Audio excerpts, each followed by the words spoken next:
Kalian tahu nggak sih, di antara raksasa-raksasa pendiri bangsa seperti Soekarno dan Hatta, ada satu sosok yang sering disebut sebagai si kancilnya diplomasi Indonesia? Dia kecil, intelektual, dan gerakannya seringkali nggak terduga. Namanya Sultan Syahrir. Yuk, kita kenalan lebih dalam sama pahlawan yang satu ini. Lahir di Padang Panjang, Sumatera Barat pada 5 Maret 1909, Syahrir sejak muda udah menunjukkan kecerdasan yang luar biasa. Nggak tanggung-tanggung, dia langsung terbang ke Belanda buat kuliah hukum di Universitas Amsterdam dan Leiden. Nah, di Eropa inilah Syahrir muda keracunan ide-ide sosialisme demokrat. Cara berpikirnya jadi beda banget.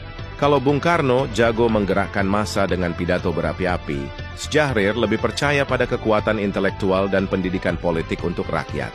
Pulang ke Indonesia, Syahrir nggak diam saja. Tahun 1932, bareng Muhammad Hatta, dia mendirikan PNI baru.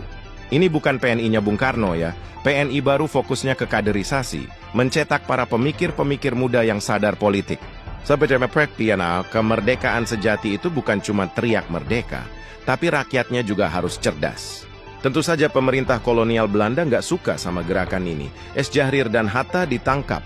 Dan disinilah babak penderitaan sekaligus pengasahan mental Syahrir dimulai.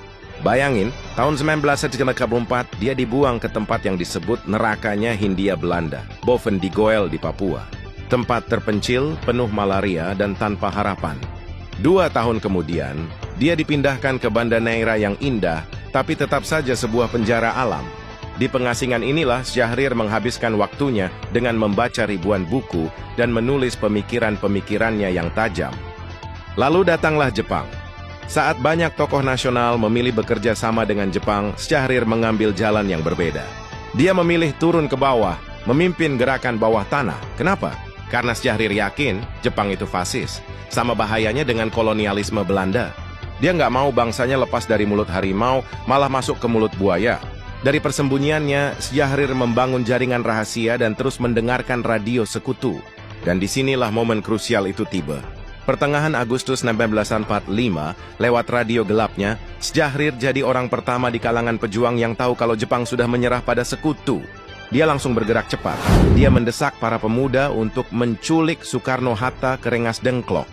Tujuannya, mendesak kedua pemimpin itu untuk segera memproklamasikan kemerdekaan, mumpung ada kekosongan kekuasaan. Tanpa gerakan cepat Syahrir dan para pemuda, mungkin cerita proklamasi 17 Agustus 1945 bisa jadi berbeda.